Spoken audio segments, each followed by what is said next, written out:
Michael.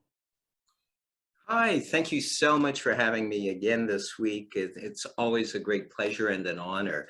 One of my favorite hobbies, pastimes, etc., over the years, probably about 30 years, has been the tarot.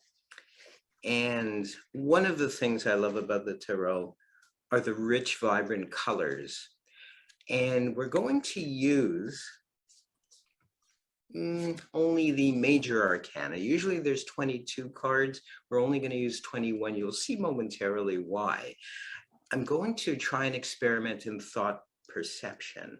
And I really would love the assistance of someone in our audience. I'm going to take a quick view if I can. And I believe, you know what would be great if we had the assistance of Des and Cherry. Is that possible? Can we bring them in? Yep. There we go. Hi, Des and Cherry. How are you guys today? Fine, thank you, Michael. Excellent. Thank you for participating today. We are going to use about 21 cards of the tarot deck, the major arcana, and I'm going to attempt, in no uncertain terms, to project 3 cards to you. And that's why I've selected 2 of you. One of you will select an extra card. We're just going to go down a wee bit to my working surface. I made a prediction a little bit earlier, and you're going to catch a glimpse of it somewhere. I don't quite know exactly where. Past, I've marked past on one of these cards and present on another one of these cards, and I feel like it's right around here, the future. So there's one past, one present, and one future card that I've marked.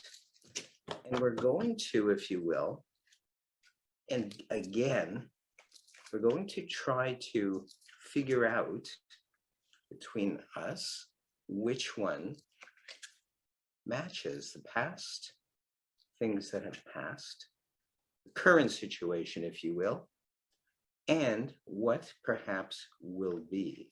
So let's get Des. I'm going to deal about 7 cards into each pile. 1, 2, 3, 4, 5, 6, 7. 1, 2, 3, 4, 5, 6, 7. And we can barely catch this. 1, 2, 3, 4, 5, 6, 7. We have, if you will, 7 cards in each pile.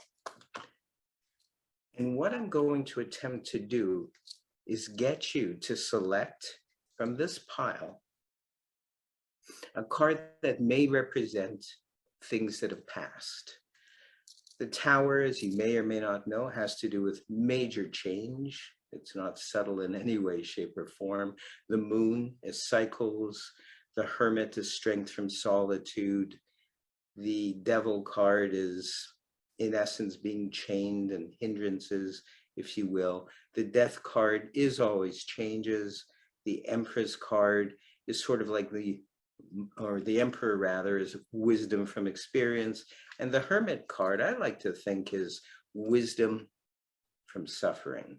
So, Des, which one sort of relates to you in the past? Which one might represent you?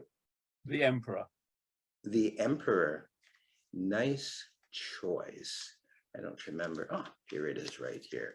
And of course, you did have a free choice of any card. You might have chosen the Death card, if you will.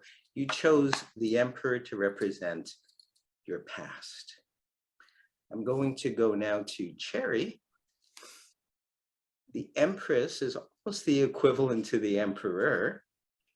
Temperance is pretty much straightforward, as it suggests. Judgment is self-judgment, judgment of others, final judgment perhaps. The Star, I like to think, is a very lucky card. The Fool is one of my favorite cards, and when they're numbered, the Fool is number 0, representing new beginnings, almost as if we're optimistically running off a cliff towards something or other. Strength is strength on a number of levels, and the chariot, if you will, is movement forward. So, Cherry, which one might represent your current situation? The chariot, strength, the fool, the star, judgment, temperance, or the empress? I think I'd like. Kevin, do you want to give me a hand, perhaps?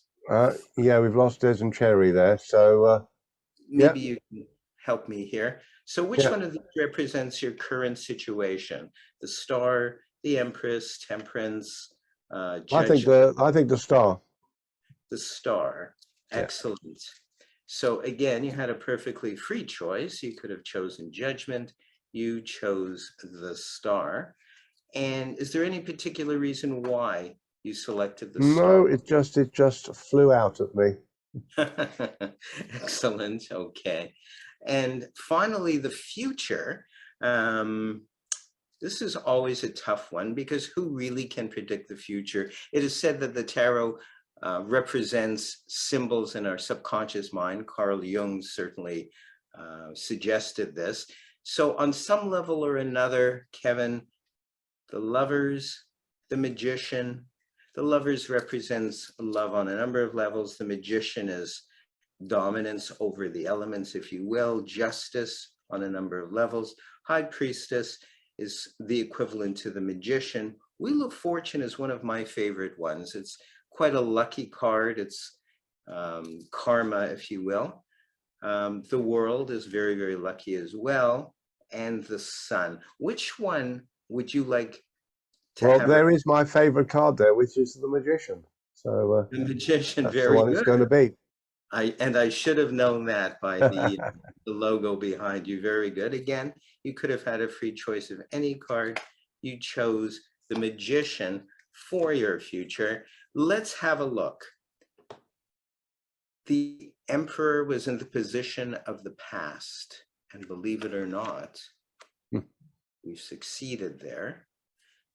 The Star in the position of the present. It is indeed so.